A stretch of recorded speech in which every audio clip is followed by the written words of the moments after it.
وحدثنا الليث عن يزيد بن أبي حبيب ويزيد بن محمد عن محمد بن عمرو بن حلحلة عن محمد بن عمرو بن عطاء أنه كان جالسا مع نفر من أصحاب النبي صلى الله عليه وسلم، فذكرنا صلاة النبي صلى الله عليه وسلم، فقال أبو حميد الساعدي: أنا كنت أحفظكم لصلاة رسول الله صلى الله عليه وسلم، رأيته إذا كبر جعل يديه حذاء منكبيه، وإذا ركع أمكن يديه من ركبتيه، ثم حصر ظهره، فإذا رفع رأسه استوى حتى يعود كل فقار مكانه، فإذا سجد وضع يديه غير مفترش ولا قابضهما، واستقبل بأطراف أصابع رجليه القبلة، فإذا جلس في الركعتين جلس على رجله اليسرى ونصب اليمنى،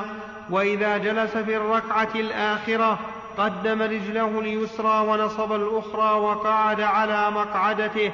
وسمع الليث يزيد بن أبي حبيب ويزيد من محمد بن حلحلة وابن حلحلة من ابن عطاء.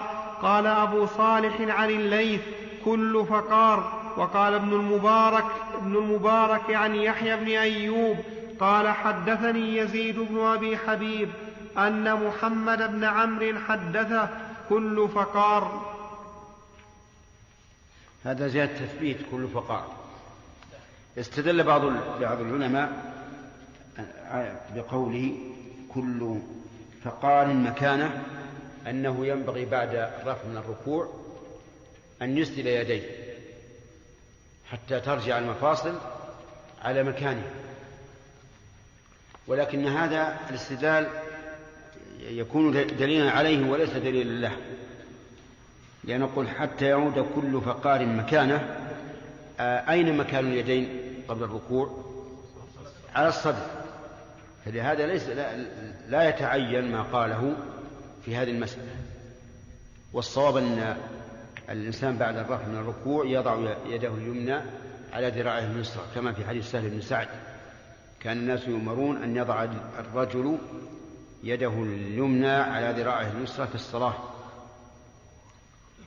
وإذا أخذنا بهذا اللفظ قلنا في الصلاة يخرج منه الركوع لأن اليدين على الركبتين، والسجود لأن اليدين على الأرض، والجلوس لأن اليدين على الفخذين، فيبقى القيام الذي قبل الركوع والذي بعده على هذا العموم.